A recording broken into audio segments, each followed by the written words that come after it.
शक्ति मतलब ताकत, जिसको पाने के रहस्य मौजूद है हमारे स्क्रिप्चर्स की गहराइयों में। और इस रहस्य को जानने की शुरुआत होती है महाभागवत पुराण में मौजूद शक्ति के रूप सती की कहानी से। सती राजा दक्ष की बेटी और भगवान शिव की पत्नी। लेकिन राजा दक्ष ने शिव जी को कभी एक्सेप्ट नहीं किया। एक बार की बात है जब दक्ष ने एक यज्ञ किया जिसमें उन्होंने सभी देवी देवताओं को बुलाया, लेकिन अपनी बेटी और भगवान शिव को नहीं बुलाया। देवी सती को जब इस बात का पता चला तो उन्हें काफी दुख हुआ और उन्होंने शिव जी से इस यज्ञ में जाने को कहा। उनका मानना था कि एक बेटी को अपने पिता से बुलावे की जरूरत नहीं है, लेकिन शिव जी ने उन्हें मना कर दिया। उन्होंने कहा कि बिना बुलाए जाना ठीक नहीं होगा। भगवान शिव की इस बात पर सती को बहुत गुस्सा आया। उन्हें लगा जैसे शिव जी उन्हें सृष्टि की माँ की तरह देख ही नहीं रहे।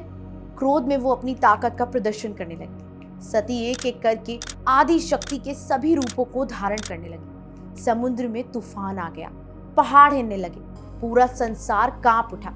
कहा जाता है कि शिवजी ने उन्हें रोकने की बहुत कोशिश की, लेकिन देवी ने हर बार उन्हें अलग अलग दिशा में जाने से रोक दिया। देवी शक्ति ने 10 अलग अलग महाशक्तिशाली रूपों को धारण कर लिया और 10 दिशाओं में भगवान शिव का रास्ता रोक दिया। देवी के इन्हीं 10 रूपों को 10 महाविद्या कहते हैं और इन 10 रूपों के अपने अलग अलग नाम, रूप, साधना और मंत्र होते हैं। इन 10 रूपों में से देवी के कई ऐसे रूप हैं जिन्हें तांत्रिक और कई अघोरी पूजते हैं।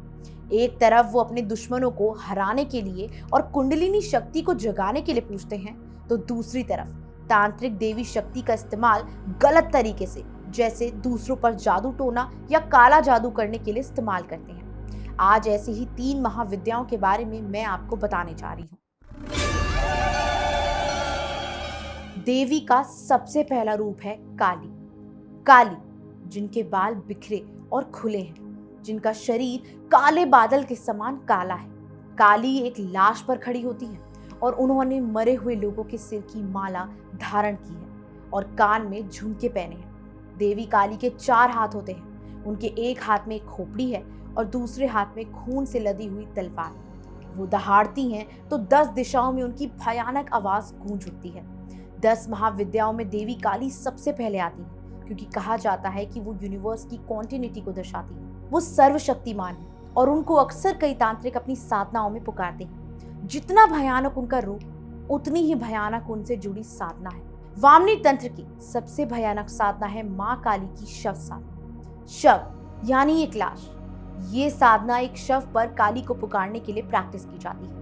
कहते हैं शव साधना तंत्र का सबसे मुश्किल, रहस्यमय और खतरनाक प्रयास है और बहुत ही कम लोग इस साधना के गुप्त नियम को असलियत में जानते हैं। इस साधना में एक तांत्रिक शव को उन्हीं गुप्त नियमों के अनुसार ढूंढते हैं। लाश ताजा होनी चाहिए, लाश के सभी अंग ठीक होने चाहिए और किसी लाश का कोई भी हिस्सा गायब या खराब नहीं होना चाहिए। शव साधना के लिए जरूरी है कि वो साधक किसी का खून ना करे और उसको वो लाश कहीं पड़ी मिलनी चाहिए।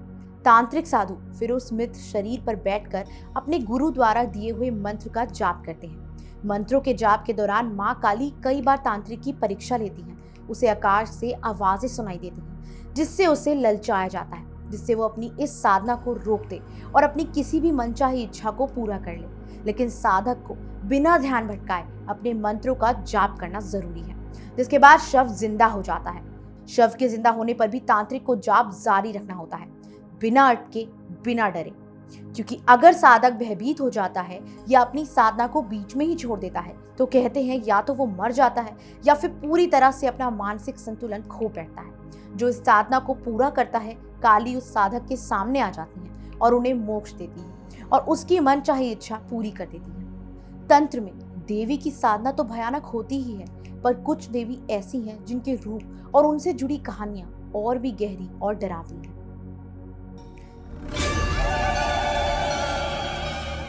अब बात चिन्मस्ता देवी की है। ये देवी का तीसरा रूप है। चिन्ह मतलब धड़ से अलग और मस्त मतलब सर। चिन्मस्ता मतलब देवी जिन्होंने अपना ही सर अपने ही धड़ से अलग कर लिया है। चिन्मस्ता देवी का ये रूप अक्सर भयानक और डरावना होता है। उन्होंने अपने बाएं हाथ में एक कटे हुए सिर को और दाएं हाथ में एक खून से सनी तलवार को पकड़ा है। कई बार उनके 4 हाथ भी दिखाए जाते हैं। चिन्मस्ता देवी जिन्होंने कोई वस्त्र नहीं पहने हुए, लेकिन उनके गले में खोपड़ियों की माला होती है।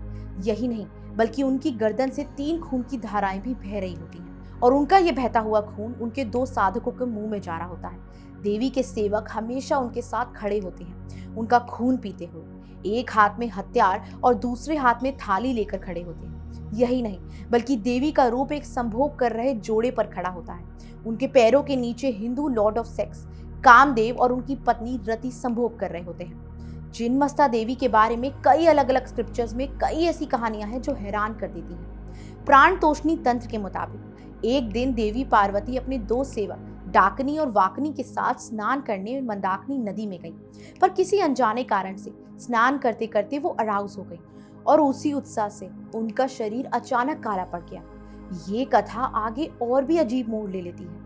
इस कथा के मुताबिक इसी समय उनकी दोनों अटेंडेंट्स को अचानक भूख लगने लगी और वो देवी से उनका खाना मांगने लगी। अब देवी पार्वती को संसार की माँ और पालनहारा कहा जाता है, तो वो अपने सेवकों की इच्छा को मानने से कैसे इनकार करती।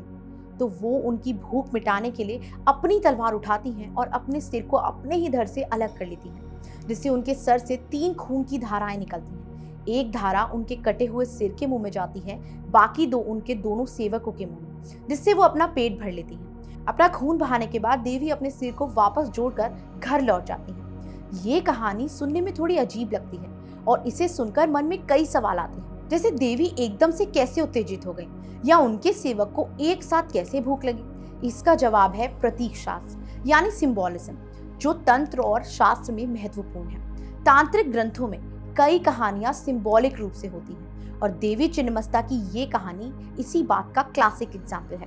कहते हैं असल में ये कहानी कुंडलिनी शक्ति के जागरण को दर्शाती है। कुंडलिनी एक ऐसी ताकतवर शक्ति है जो एक सर्पेंट के रूप में हमारे मूलधारा चक्र में मुख्य रूप से शामिल होती है और सेक्सुअल एनर्जी पर काबू पाने से जाग सकती है।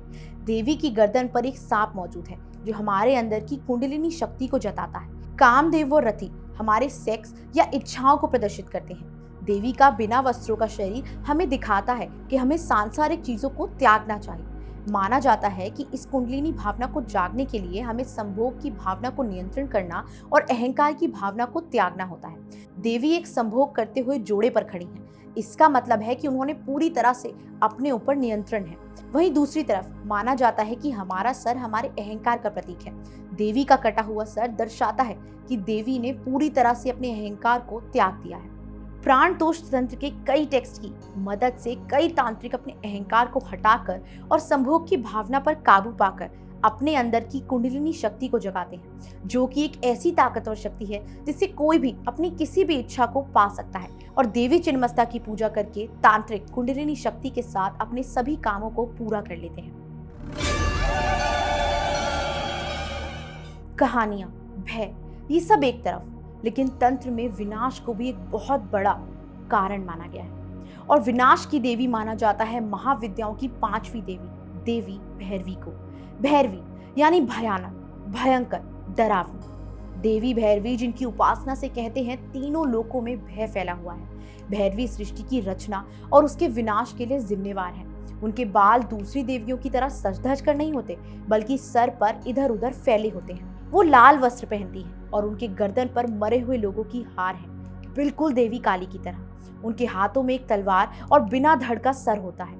उनका रंग लाल होता है और उनके पूरे शरीर पर खून लगा होता है। देवी भैरवी अक्सर क्रिमेशन ग्राउंड्स पर एक बिना सर के शव के ऊपर बैठकर साधना करती हैं और कहते हैं कि देवी भैरवी क्रिमेशन ग्राउंड्स पर अलग अलग प्रकार की साधना करने के दौरान दिखाई देती हैं।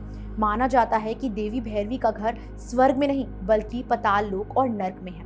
वो एक रहस्यमय देवी हैं जिन्हें देखने के लिए कई साधक भैरव क्रिया जैसी साधना करते हैं, जिसमें वो अग्नि, जल, वायु, धरती और हर तत्व का निर्माण करते हैं। वो साधना किसी गुरु की प्रेजेंस में ही होती है। लोगों का मानना है कि भैरवी जन्म या मरण को नियंत्रण करती हैं, इसीलिए हर इंसान को उनसे डरकर रहना चाहिए। गुस्से में वो भयानक राक्षसों को भी नष्ट कर देती हैं। ये एक ऐसी देवी हैं जिनकी पूजा अगर कोई तांत्रिक गलत इरादे से करता है तो उस इंसान की जिंदगी पूरी तरह नष्ट भी हो सकती है, लेकिन अच्छे इरादे से की जाने वाली पूजा से लोगों को खुशियां भी मिलती हैं। तंत्र विद्या में वो शक्ति का रूप है जो हमारी बुरी आदतों को मिटाकर हमें पूर्ण इंसान बनाने में मदद करती है। भैरवी की मौजूदगी आज की दुनिया में भी एक प्रतीक है। वो 10 महाविद्याओं में सबसे शक्तिशाली और तंत्र देवियों में से एक मानी जाती है। तंत्र में अनेक चीजें जैसे खून, संभोग आदि जिन्हें अलग अलग रूप में दिखाया जाता है। इस तरह कुछ लोगों को अक्सर तंत्र के बारे में जानकर काफी डिस्टर्बिंग लगता है, लेकिन तंत्र में इन सबको गलत नहीं माना गया, बल्कि इन सबको जीवन का एक महत्वपूर्ण हिस्सा माना जाता है और इन कथा और साधनाओं से हमारे डर दूर होते हैं।